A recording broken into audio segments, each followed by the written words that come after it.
Assalamualaikum warahmatullahi wabarakatuh. Selamat datang di Selendang Misteri. Dan kali ini kita akan meneruskan kisah Mbah Bongkok part 2. Kisah ini diceritakan oleh Agil R. Saputra, yang mana bila kalian ingin membacanya langsung, linknya ada di kolom deskripsi. Dan tanpa basa-basi lagi, mari kita mulai kisah dari Mbah Bongkok part 2. Seperti kalian ketahui di part pertama, bahwasanya teror Mbah Bongkok terus saja berlanjut. Dan kali ini ceritanya masih dalam lingkup Mbah Bongkok, yang mana kejadian ini terjadi pada tahun 2018 akhir, sekitar pertengahan bulan Desember. Agil mendengarnya langsung dari orang yang mengalaminya dan sebut saja orang itu sebagai Ranto. Ranto berumur 30 tahun. Dia adalah penduduk di desa tersebut. Singkat cerita, karena terjerat kasus kriminal, di tahun 2015 Ranto harus menjalani hukuman penjara selama 3 tahun dan ia pun terbebas di akhir bulan November tahun 2018. Setelah bebas dan pulang ke desa, Ranto memilih untuk bekerja di ladang peninggalan orang tuanya. Dan ngomong-ngomong, Ranto ini belum menikah dan dia hidup dengan kakeknya. Kedua orang tuanya bekerja di Malaysia saat itu. Dan karena dia berada 3 tahun di penjara, otomatis Ranto ketinggalan informasi tentang apa yang telah terjadi di desanya dan dia juga acuh tak acuh tentang sekelilingnya.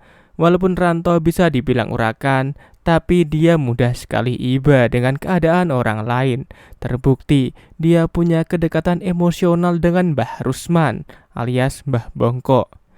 3 tahun yang lalu, sebelum Ranto masuk bui, dia seringkali menyempatkan diri ke rumah Mbah Rusman, sekedar tegur sapa atau memberi makanan setiap hari saat ia pergi ke ladang. Kebetulan jalan terdekat menuju ladangnya melewati rumah Mbah Rusman alias Mbah Bongkok. Singkat cerita, sepulang dari bui, di hari pertamanya dia pergi ke ladang atau sekitar jam 6 pagi. Di perjalanan dia melewati rumah Mbah Rusman. Dia pun berhenti sejenak. Dia tidak melihat ada yang berubah, hanya pintunya saja yang masih tertutup. Ya, mungkin Mbah Rusman masih tidur, pikirannya. Dia pun mengurungkan niatnya untuk mampir.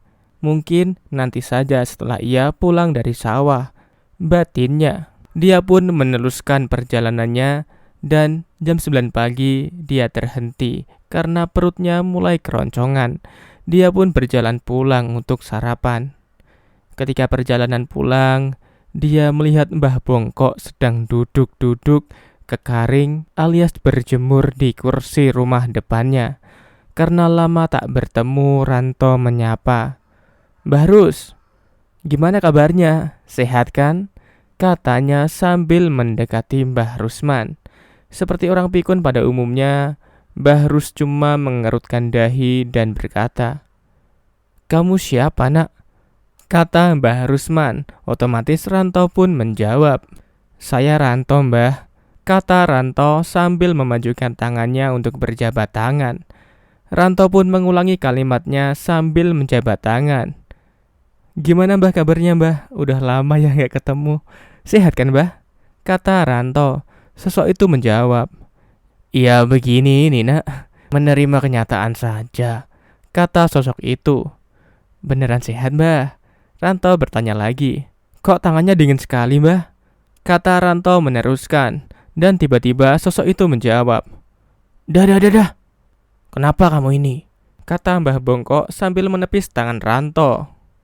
Ranto sedikit terkejut, namun dia tidak merasakan apa-apa. "Sudah sarapan, Mbah?" Tanya Ranto. Udah. Ya wis, kesini aja, kita duduk bareng." Kata Mbah Bongkok. "Enggak, Mbah, aku tuh mau pulang dulu, mau ngambil nasi. Udah lapar nih, aku mau makan dulu. Nanti pas aku kesini aku bawain nasi ya, Mbah." Kata Ranto. "Yo, oke." Kata Mbah Rusman dengan nada tinggi dan sembari sedikit marah-marah. Ranto pun tersenyum karena sudah maklum dengan tabiat Mbah Bongkok.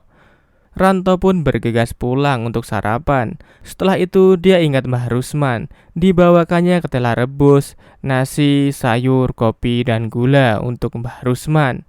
Ranto berangkat lagi ke ladang sembari membawa bekal yang sudah dikemas tadi. Sesampainya di rumah Mbah Harus, Ranto sedikit heran. Pasalnya, rumah Mbah Harus tampak sepi, pintu terkunci. Akhirnya makanan itu dia letakkan saja di depan pintu gubuk Mbah Harus dan ia pun berjalan ke ladang untuk melanjutkan pekerjaannya. Hari sudah mulai siang sekarang. Azan zuhur terdengar. Ranto bergegas pergi ke belik atau kamar mandi umum yang biasanya ada di desa-desa untuk mandi dan berwudu. Setelah itu Ranto mengeluarkan sarung dan juga sajadahnya. Tidak seperti dulu sebelum ia masuk penjara. Kini Ranto sedikit malu untuk sholat berjamaah di masjid. Ranto pun memilih untuk sholat di gubuk semi permanen yang ada di dekat ladangnya. Dia mencoba sholat dengan kusuk, hingga akhirnya sampai rakaat ketiga, ia merasa ada seseorang di belakangnya. Dia pun mencoba menyelesaikan sholatnya terlebih dahulu. Setelah selesai, benar saja, Mbah Harus sedang duduk dengan membelakanginya. Ya elah Mbah, saya kira siapa? Udah lama Mbah di sini, kata Ranto. Iyo Kinang, tapi ngomong-ngomong, makasih ya makanannya, kata Mbah Harus. Halah Mbah, udah santai aja Mbah, kayak gak kenal aja. Lagian itu sedikit kok, kata Ranto. Dan tanpa basa-basi, Mbah Harus pamit dan langsung meninggalkan gubuk itu. Mbah Harus berjalan pelan-pelan, membungkuk dengan tongkat di tangan kanannya, dan hilang di rimbun pohon bambu. Ranto pun melanjutkan pekerjaannya. Hingga sore hari sekitar jam 4, dia berkemas dan berjalan pulang. Hingga dia sampai di depan rumah Mbah Harus. Ranto pun kebingungan melihat plastik makanannya masih ada di depan pintu rumah Mbah Harus. Dan yang lebih mengagetkan lagi, gubuk yang tadinya terlihat tertutup dan bersih, kini berubah menjadi rangka-rangka bambu tanpa atap dan penuh dengan ilalang. Ranto seperti tak percaya. Dia mencoba untuk mendekat dan memang itu rumah Mbah Harus, tapi dengan tampilan yang berbeda. Perasaan Ranto mulai tak enak. Dia takut dan setengah berlari dari jalan pulang ke rumahnya. Sesampainya di rumah, Ranto langsung bertanya kepada neneknya. Mbah Harus niku sekarang tinggal di mana ya? Tanya Ranto. Hus! Kenapa kamu bicarain dia? Dia itu udah mati 2 tahun lalu. Bundir di rumahnya, kata si nenek dengan tegas. Ranto pun linglung mendengar jawaban itu, tapi dia mencoba untuk tak menceritakannya. Dengan gugup, dia menjawab, Oh gitu ya Mbah. Ranto pun tak bisa tidur malam itu. Dia bertanya-tanya dalam hati, siapa tadi yang ngobrol di rumah Mbah Harus? Siapa tadi yang mengucapkan terima kasih sehabis dia sholat? Kalau Mbah Harus sudah meninggal, bundir 2 tahun yang lalu, siapa sosok yang datang kepadanya? Kini waktu menunjukkan pukul 1 dini hari. Ranto masih tak bisa tidur. Sambil mendengarkan radio, Ranto mencoba menalar kejadian siang tadi. Jujur, baru pertama kali dalam seumur hidupnya ia mengalami kejadian yang tak bisa diterima oleh nalar. Tiba-tiba di luar terdengar suara langkah kaki. Langkahnya pelan, sedikit diseret. Srek, srek, srek. Ranto pun mengecilkan volume radio. Suara itu tiba-tiba hilang. Dan saat ia besarkan lagi, suara itu muncul lagi. Anehnya, semakin dia membesarkan suara radionya, maka suara srek-srek-srek itu semakin besar juga. Suaranya semakin jelas di dekat jendela sekarang. Ranto pun mencoba memberanikan diri mengintip dengan menyingkap tirai jendelanya seukuran 1 mata. Dia melihat ada sesosok berjalan di jalan setapak samping rumahnya. Sosok itu semakin mendekat, semakin jelas, dan semakin jelas. Sekitar 5 meter dari jarak pandangnya, Ranto benar-benar merasa kaget. Sosok itu adalah sosok Mbah Harusman alias Mbah Bongkok. Semakin dekat, seakan tidak menyadari bahwa Ranto sedang mengintipnya. Semakin dekat, sampai tepat di depan jendela, Mbah Bongko itu berhenti.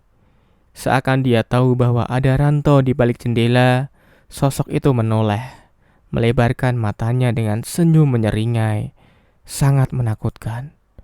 Ranto terhentak ke lantai dan pingsan. Baru keesokan harinya dia tersadar bahwa dia sudah tidur di lantai. Dan entah sampai kapan sosok Mbah Bongko ini akan terus menghantui desa itu. Dan begitulah cerita yang diceritakan oleh Agil R. Saputra. Buat kalian yang pengen baca langsung ceritanya, linknya bisa kalian klik di kolom deskripsi di bawah. Terima kasih sudah menonton. Sampai jumpa pada alur kisah misteri berikutnya. Bye-bye.